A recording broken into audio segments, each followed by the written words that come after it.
Olá pessoal, bom dia, boa tarde, boa noite a todos os senhores que são inscritos no nosso canal Anotações de Processo Civil.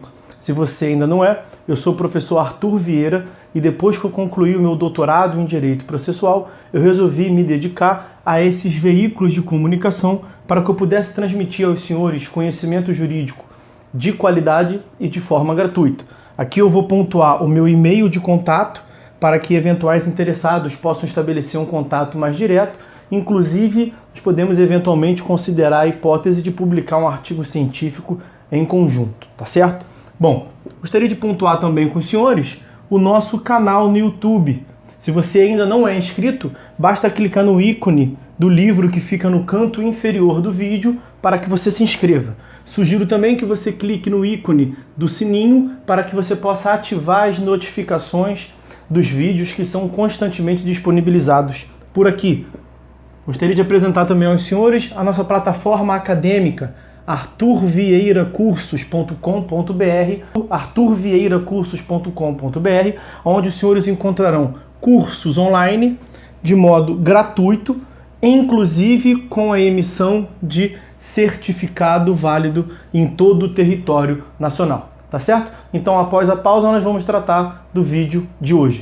Então, meus amigos, no vídeo de hoje nós vamos prosseguir a análise do nosso livro Anotações de Teoria Geral do Processo, pelo tópico que está na tela aí para os senhores, preclusão.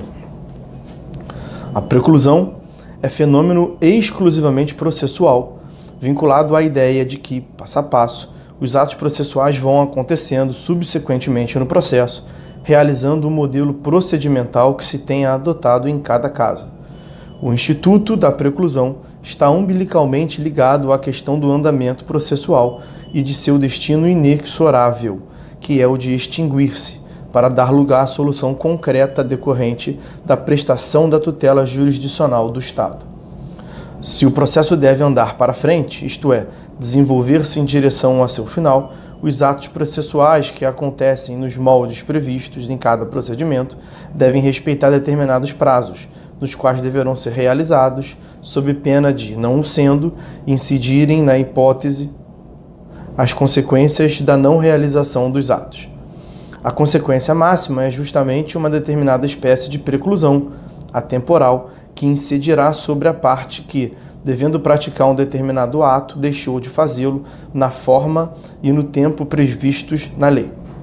A preclusão também ocorre quando a parte pratica ato processual incompatível com outro que poderia praticar. Trata-se, nesse caso, da preclusão lógica. Também pode ser consumativa, isto é, decorrente da própria prática do ato processual, que não pode tornar a ser praticado.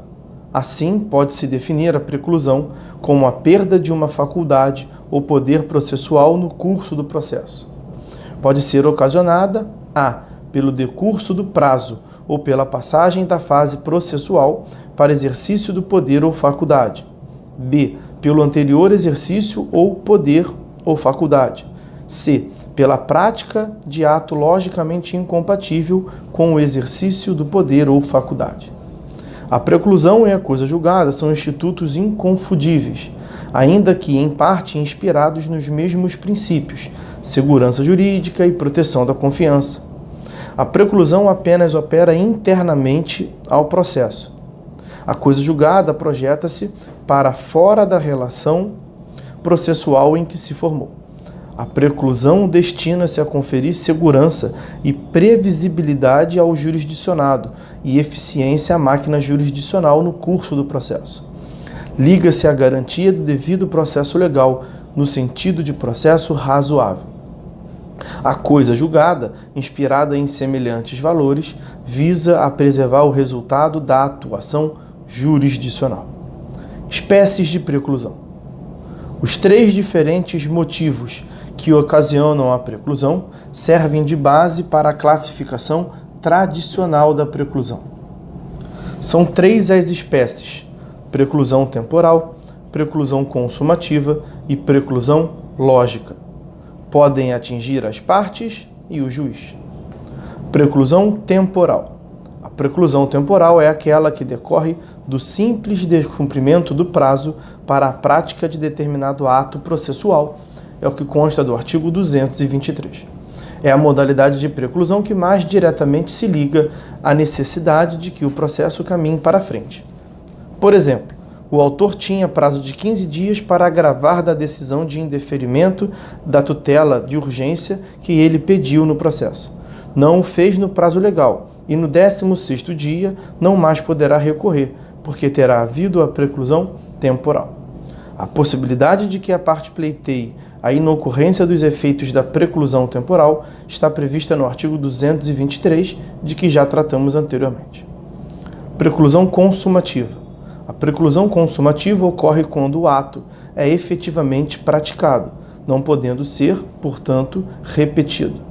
A interposição do recurso de agravo, no exemplo anteriormente dado, se ocorresse no 9º dia do prazo, de 15 dias, determina que imediatamente ocorresse a preclusão consumativa.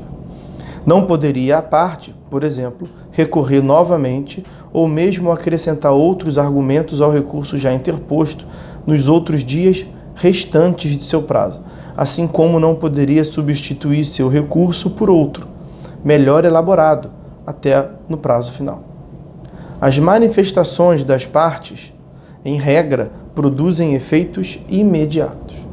Portanto, consumado o ato para o qual havia prazo, a consequência prática da ocorrência da preclusão é que o prazo restante deixa de existir ou de ser juridicamente relevante, não mais podendo a parte realizar novamente o mesmo ato processual.